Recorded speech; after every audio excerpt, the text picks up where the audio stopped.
Alright, so we now turn to AMD's CES presentation. AMD announced a lot of very interesting things, including some very interesting CPUs that are coming down the road. But most of us don't have a problem finding a CPU. The problem is finding a graphics card for our systems. Like I said in a previous video, my graphics card is getting older. It's still pretty good. It's got 8 gigs of memory. And it plays most games no problem. A 1080p or 1440p, depending on the game and how much detail I want. So AMD is announcing a new graphics card. Let's take a look or listen to see what they're announcing. For our desktop gamers, today we are introducing a new 6nm GPU that brings RDNA 2 graphics to even more gamers. The AMD Radeon RX 6500 XT.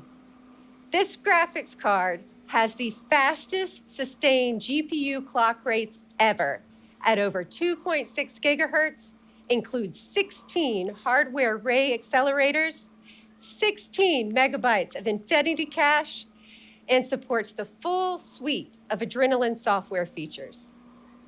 Let's take a look at the performance of the RX 6500 XT.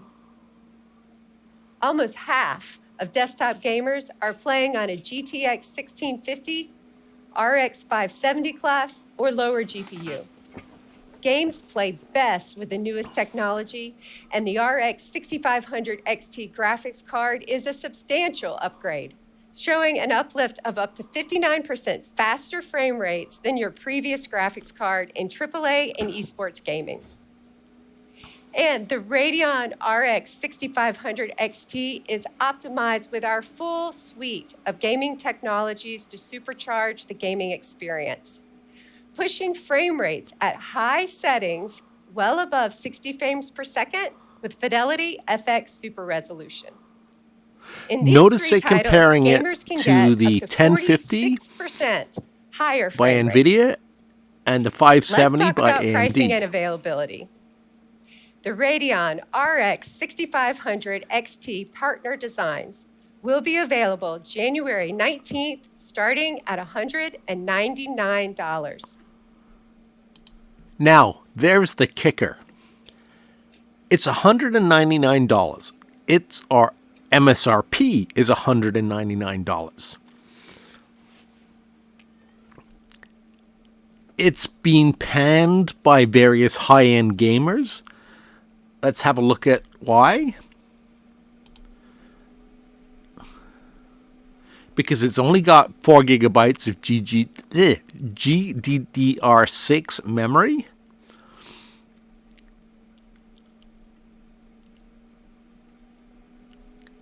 It's only got 2 ports.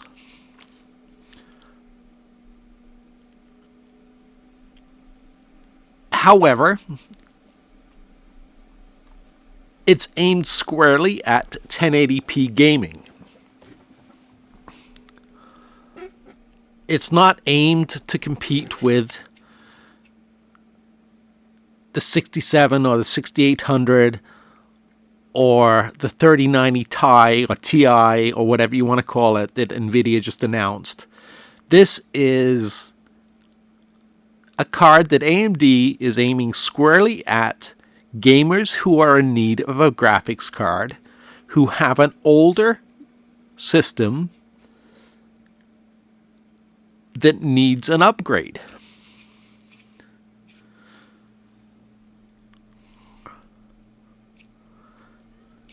If these performance settings, frames per second, yes, they are 1080p. They are not 1440p. And I imagine this game card would struggle with 1440p resolution. However, it does claim some pretty impressive frame rates for 1080p gaming, probably because it's built on the RDNA 2 architecture.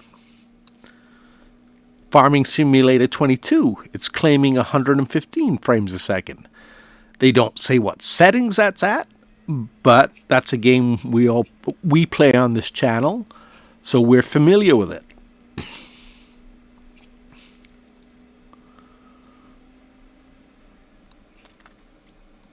Like I said, it's been panned and praised by different sites because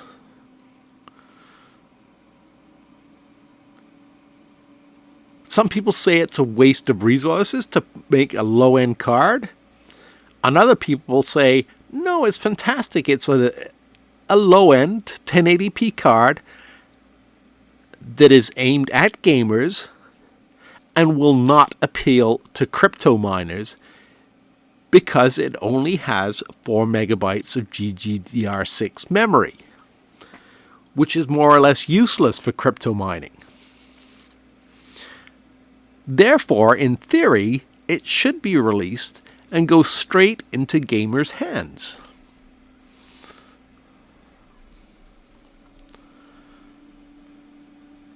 Like I said, I'm not too excited about it because I have a higher end card. But for those of you struggling with a 570, a 550, something like that, this is going to be a step up, and it will at least bring 1080p gaming at decent frame rates to your PC. And at $199, it's a decent price. Far off the $2,000 they're asking for 6800s. That's not AMD, that's just the market. The scalpers, the retailers that are in on the scalping.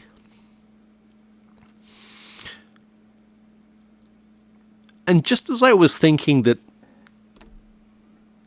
this was going to be maybe a little bit of light, kind of the help me Obi-Wan Kenobi scenario,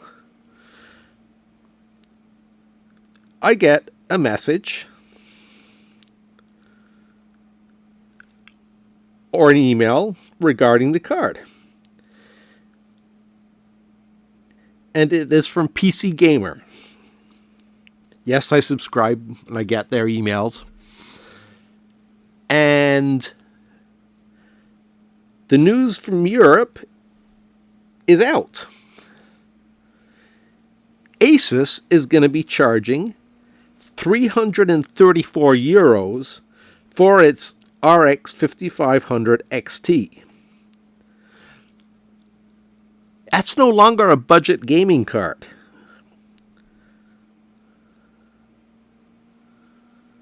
Who else is charging what, according to this email?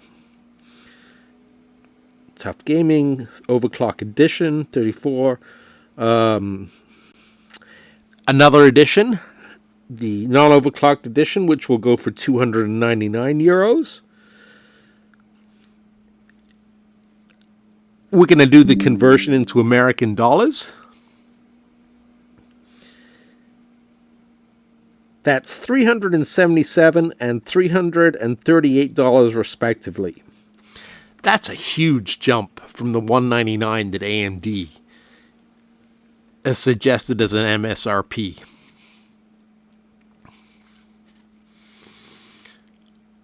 And that, my friends, I think is a real shame.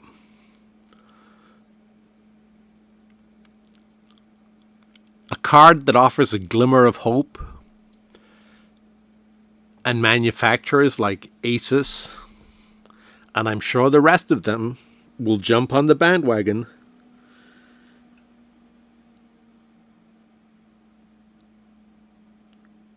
Sorry, I'm just reading the email to see if they mention any other names right now.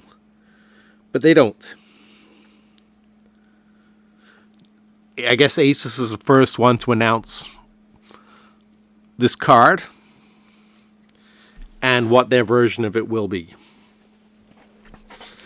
I'm sure MSI And all the other manufacturers will jump on the same bandwagon that ASUS is jumping on.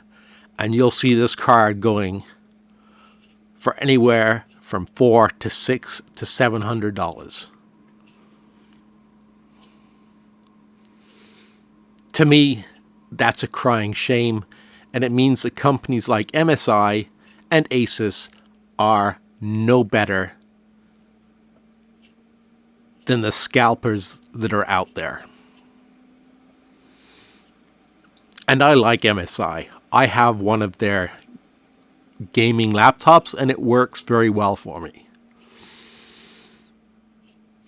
I had an ASUS in the past. Actually, I still have it. It's about 5 years old, and it will play Farming Sim at low resolution. Farming Sim 22.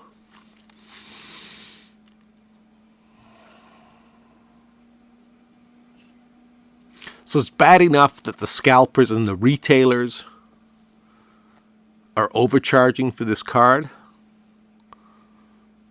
and every other graphics card out there. And now the manufacturers are doing the same thing.